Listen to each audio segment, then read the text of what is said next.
നമസ്കാരം, ഞാൻ Rosemary Antony, consultant psychologist. കഴിഞ്ഞ എപ്പിസോഡ്സിൽ നമ്മൾ സംസാരിച്ചത് കുട്ടികളോട് എങ്ങനെ ഒരു പോർണോഗ്രാഫിയെ കുറിച്ചിട്ട് പറയണം, അതല്ല അങ്ങനെ ഒരു അഡിക്ഷൻ ഉണ്ടായാൽ എങ്ങനെയാണ് അത് തിരിച്ചറിയേണ്ടത്, കുട്ടികളെ എങ്ങനെ ഹെൽപ്പ് ചെയ്യണം, സപ്പോർട്ട് ചെയ്യണം എന്നതിനെ കുറിച്ചിട്ടായിരുന്നു. ഇന്ന് നമ്മൾ ഡിസ്കസ് ചെയ്യുന്നത് നമ്മുടെ കുഞ്ഞുങ്ങൾ പോൺ വാച്ച് ചെയ്യുന്നതായി നിങ്ങൾ മനസ്സിലാക്കിയാൽ എങ്ങനെയാണ് പ്രതികരിക്കേണ്ടത് എന്നുള്ളതാണ്. പേരൻസ് പലപ്പോഴും അല്ലെങ്കിൽ മുതിർന്ന ആരുമായിക്കോട്ടെ കുട്ടികൾ ഇത്തരം ചിത്രങ്ങളോടോ അല്ലെങ്കിൽ ഇമേജസോ അല്ലെങ്കിൽ ഇത്തരം വീഡിയോയോട് എക്സ്പോസ്ഡ് ആയി കഴിഞ്ഞാൽ വളരെ മോശമായിട്ടാണ് എൽഡേഴ്സ് ആയിട്ടുള്ള നമ്മൾ ഓരോരുത്തരും പെരുമാറുന്നത്. അപ്പോൾ ഇത്തരം കാര്യങ്ങൾ മനസ്സിലാക്കിയാൽ എങ്ങനെയാണ് ഒരു മുതിർന്ന വ്യക്തി എന്ന നിലയിൽ നമ്മൾ കുട്ടികളോട് പെരുമാറേണ്ടത് എന്നുള്ളതാണ് നമ്മൾ ഇന്ന് ഡിസ്കസ് ചെയ്യുന്നത്. ഒന്ന്, നമ്മൾ മനസ്സിലാക്കേണ്ട ഒരു കാര്യം, ഇത് വളരെ നാച്ചുറൽ ആയിട്ടുള്ളൊരു കാര്യമാണ്. ഹോർമോൺ മാറ്റങ്ങൾ കാരണം നമ്മുടെ കുട്ടികൾ ശാരീരികവും വൈകാരികവുമായിട്ടുള്ള നിരവധി മാറ്റങ്ങൾ നേരിടുന്ന ഒരു കാലഘട്ടമാണ് കൗമാരക്കാലം. അതുമാത്രമല്ല, നമ്മളെല്ലാവരും ഈ ഒരു സ്റ്റേജിലൂടെ കടന്നു പോയിട്ടുള്ള വ്യക്തികളാണ് എന്ന് മനസ്സിലാക്കുക. കുഞ്ഞുങ്ങൾ പോൺ വാച്ച് ചെയ്യുന്നതിനായി ശ്രദ്ധയിൽപ്പെട്ടാൽ പലപ്പോഴും പാരൻസ് ദേഷ്യത്തോടെയും ഞെട്ടലോടെയും ഒക്കെയാണ് ഇത് പ്രതികരിക്കുക. ഇങ്ങനെയുള്ള സിറ്റുവേഷൻസ് നമ്മുടെ വീടുകളിലോ അല്ലെങ്കിൽ നമ്മളായിരിക്കുന്ന ഇടങ്ങളിലോ സംഭവിക്കുകയാണെങ്കിൽ എന്താണ് അവരോട് പറയേണ്ടത്? First thing, don't react impulsively. വളരെ ശാന്തമായും ഭീഷണിപ്പെടുത്താതെയും മാതാപിതാക്കൾ കുട്ടിയോട് ഇതിനെപ്പറ്റി സംസാരിക്കുക എന്നുള്ളതാണ്. അങ്ങനെ ഒരു സാഹചര്യം നിങ്ങൾ കണ്ടു കഴിഞ്ഞാൽ നിങ്ങൾ തന്നെ കുറച്ചു നേരം സമയമെടുക്കുക. ഞാൻ ഒരുപാട് റിയാക്ട് ചെയ്യില്ല എന്നുള്ളൊരു ഉറച്ച തീരുമാനം എടുത്തിട്ട്, അല്ലെങ്കിൽ അങ്ങനെ ഒരു സിറ്റുവേഷൻസ് ആകുമ്പോൾ മാത്രം കുട്ടിയോട് ഇതിനെപ്പറ്റി സംസാരിക്കുക. പോർണോഗ്രാഫി എന്താണെന്ന് കുട്ടിക്ക് പറഞ്ഞ് മനസ്സിലാക്കി കൊടുക്കാൻ സാധിക്കുക എന്നുള്ളതാണ്. Make this A teachable moment.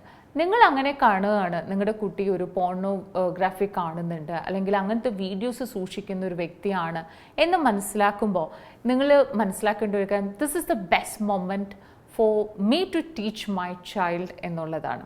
സെക്ഷുവാലിറ്റിയെ കുറിച്ചിട്ടൊരു healthy അല്ലെങ്കിൽ ഒരു പോസിറ്റീവ് കാഴ്ചപ്പാട് ഡെവലപ്പ് ചെയ്യുന്നതിന് കുട്ടികളെ സഹായിക്കുക എന്നുള്ളതാണ്. കൂടാതെ പോർണോഗ്രാഫിയുടെ അപകട സാധ്യതയെക്കുറിച്ചിട്ടും അതിൻ്റെ കോൺസിക്വൻസസിനെ കുറിച്ചിട്ടും ഒരു ലോജിക്കായി അവരെ പറഞ്ഞ് മനസ്സിലാക്കി അവരെ ബോധ്യപ്പെടുത്തുക എന്നുള്ളതാണ്. Third, encourage follow up questions. സംശയങ്ങൾ ചോദിക്കാൻ പ്രോത്സാഹിപ്പിക്കുകയും കഴിയുന്നത്ര വ്യക്തമായ മറുപടികൾ നൽകുകയും ചെയ്യുക എന്നുള്ളതാണ്.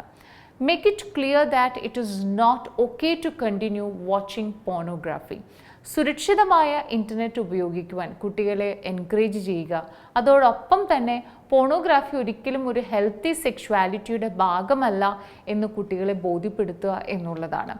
ഇത് പറഞ്ഞു കൊടുക്കാത്തത് മൂലം ഒരുപാട് കുട്ടികൾ പോർണോഗ്രാഫി കാണുകയും അല്ലെങ്കിൽ അത് എക്സ്പെരിമെൻ്റ് ചെയ്യാനും അല്ലെങ്കിൽ മറ്റ് അവരുടെ സിബ്ലിങ്സിനെയോ അല്ലെങ്കിൽ കൂട്ടത്തിൽ പഠിക്കുന്നവരുമായിട്ടോ അല്ലെങ്കിൽ പല ഇടങ്ങളിലായിട്ട് അവരിത് എക്സ്പോസ് ചെയ്യാനോ അല്ലെങ്കിൽ ഇത് അറ്റംപ്റ്റ് ചെയ്യാനുള്ള സാധ്യതകൾ വളരെ കൂടുതലായതുകൊണ്ടിട്ട് ഏതാണ് സേഫ് സെക്സ്, എന്താണ് പോർണോഗ്രാഫി എന്ന് വളരെ വ്യക്തമായി അവർക്ക് പറഞ്ഞ് മനസ്സിലാക്കി കൊടുക്കുക എന്നുള്ളതാണ്.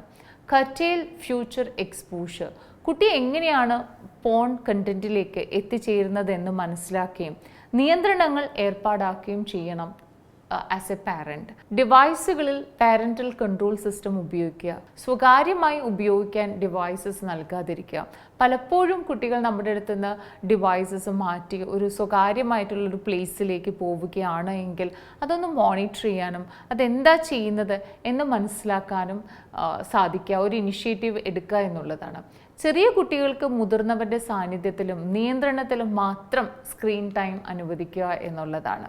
അപ്പം ഇതൊന്നും നമുക്ക് പെട്ടെന്ന് മാറ്റിയെടുക്കാവുന്ന ഒരു കാര്യങ്ങളല്ല. കാരണം കുട്ടികളെല്ലാം ഇൻ്റർനെറ്റിനോടും ഇത്തരം സാഹചര്യങ്ങളോടും എക്സ്പോസ്ഡ് ആണ്. അപ്പോൾ ഒന്ന്, നമുക്ക് ചെയ്യാവുന്നത് ഇത് എങ്ങനെ മാക്സിമം വൈകിപ്പിക്കാം എന്നുള്ളതാണ്. രണ്ട്, അഥവാ ഇതിനോട് എക്സ്പോസ്ഡ് ആയിക്കഴിഞ്ഞാൽ എന്താണ് ഒരു നോർമൽ സെക്സ് എന്നും എന്താണ് ഒരു പോർണോഗ്രാഫി എന്നും അവരെ പറഞ്ഞ് മനസ്സിലാക്കുക എന്നുള്ളതാണ്. അതുമാത്രമല്ല, നിങ്ങൾക്ക് നിങ്ങളുടെ കുട്ടിയോട് ഇത് തുറന്ന് സംസാരിക്കാനോ പറയുവാനോ ബുദ്ധിമുട്ടുള്ളൊരു വ്യക്തിയാണ് നിങ്ങളെങ്കിൽ അവരോട് മോശമായി പെരുമാറാതെ അവരെ കുറ്റപ്പെടുത്താതെ ഒരു പ്രൊഫഷണൽ ഹെൽപ്പ് സീക്ക് ചെയ്യുക എന്നുള്ളതാണ്. Thank you.